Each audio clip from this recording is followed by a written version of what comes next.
అందరికీ నమస్కారం. ముందుగా ఈ వీడియోకి ఒక లైక్ కొట్టి మన ఛానల్ని సబ్స్క్రైబ్ చేసుకోండి. పుట్టిన తేదీ తెలియని వాళ్ళకి, జాతకం సరిగ్గా లేని వాళ్ళకి ఏ సమస్య ఉన్నా సరే ఆ సమస్య నుంచి సులభంగా బయటపడాలంటే ఎలాంటి అద్భుతమైన పరిహారాలు పాటించాలో ఈ వీడియోలో మనం తెలుసుకుందాం. ముందుగా ఈ వీడియోకి ఒక లైక్ కొట్టి ప్రతి ఒక్కరూ ఓం నమః శివాయ అని కామెంట్ చేయండి. చాలామందికి వాళ్ళ పుట్టిన వారం మాత్రమే గుర్తుంటుంది, కానీ పుట్టిన తేదీ అనేది కరెక్ట్గా గుర్తుండదు. అలాగే పుట్టిన సమయం అనేది కూడా కరెక్ట్గా గుర్తుండదు. అలా ఎవరికైతే పుట్టిన తేదీ, పుట్టిన సమయం కరెక్ట్గా గుర్తులేదో, జాతకం సరిగ్గా లేదో వాళ్ళు పుట్టిన వారం గుర్తుంటే ఒక అద్భుతమైన పరిహారం పాటించడం ద్వారా జీవితంలో ఎలాంటి సమస్యలున్నా సరే ఆ సమస్యల నుంచి చాలా సులభంగా బయటపడవచ్చు. ఆ పరిహారాలు ఎలా పాటించాలంటే, ఆదివారం పుట్టిన వాళ్ళైతే 12 రావి ఆకులు తీసుకోవాలి. సోమవారం పుట్టిన వాళ్ళైతే 2 రావి ఆకులు తీసుకోవాలి. మంగళవారం పుట్టిన వాళ్ళైతే 9 రావి ఆకులు, బుధవారం పుట్టిన వాళ్ళైతే 5 రావి ఆకులు, గురువారం పుట్టిన వాళ్ళైతే 3 రావి ఆకులు, శుక్రవారం పుట్టిన వాళ్ళైతే 6 రావి ఆకులు, అలాగే శనివారం పుట్టిన వాళ్ళైతే 8 రావి ఆకులు తీసుకోవాలి. పుట్టిన తేదీ, పుట్టిన సమయం లేని వాళ్ళు పుట్టిన వారాన్ని బట్టి ఈ సంఖ్యలో ప్రత్యేకంగా రావి ఆకులు తీసుకోవాలి.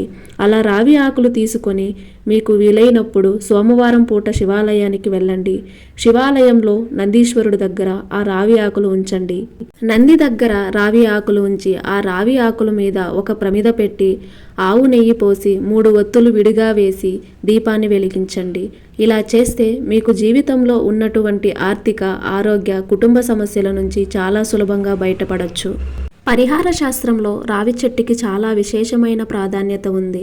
ఎలాంటి జాతక దోషాలైనా తొలగింపజేసే శక్తి, ఎలాంటి నెగిటివ్ ఎనర్జీ ఉన్నా సరే ఆ నెగిటివ్ ఎనర్జీని పోగొట్టే శక్తి రావి చెట్టుకు ఉంటుంది. అందుకే మీరు పుట్టిన వారాన్ని బట్టి ఇలా ప్రత్యేకమైనటువంటి సంఖ్యలో రావి చెట్టు ఆకులు తీసుకుని వెళ్ళి శివాలయంలో నంది దగ్గర వాటిని ఉంచి వాటి మీద దీపాన్ని వెలిగించినట్లయితే పరమేశ్వరుడి అనుగ్రహం వల్ల జీవితంలో వచ్చే ఆర్థిక, ఆరోగ్య, కుటుంబ సమస్యల నుంచి సులభంగా బయటపడవచ్చు. అలాగే తీవ్రమైన కష్టం వస్తే, తీవ్రమైన బాధ వస్తే, అనుకోని సమస్య వస్తే అలాంటప్పుడు ఇదే రావి ఆకు మీద దీపాన్ని ఎలా వెలిగించాలంటే, మీరు పురుష దేవతలను పూజిస్తున్నట్లయితే అమావాస్య రోజు ఈ దీపాన్ని శివాలయంలో నంది దగ్గర వెలిగించండి. అంటే ఎవరైనా సరే గణపతి, సుబ్రహ్మణ్య స్వామి, పరమేశ్వరుడు, విష్ణుమూర్తి ఇలా పురుష దేవతలను పూజించే వాళ్ళు ఎవరైనా ఉన్నట్లయితే వాళ్ళు కష్టం వచ్చినప్పుడు అమావాస్య రోజు శివాలయంలో నంది దగ్గర ఈ రావి ఆకుల మీద ప్రమిద ఉంచి దీపాన్ని వెలిగించండి. మీకు అనుకోని కష్టము, బాధ, తీవ్రమైన సమస్యల నుంచి బయటపడవచ్చు.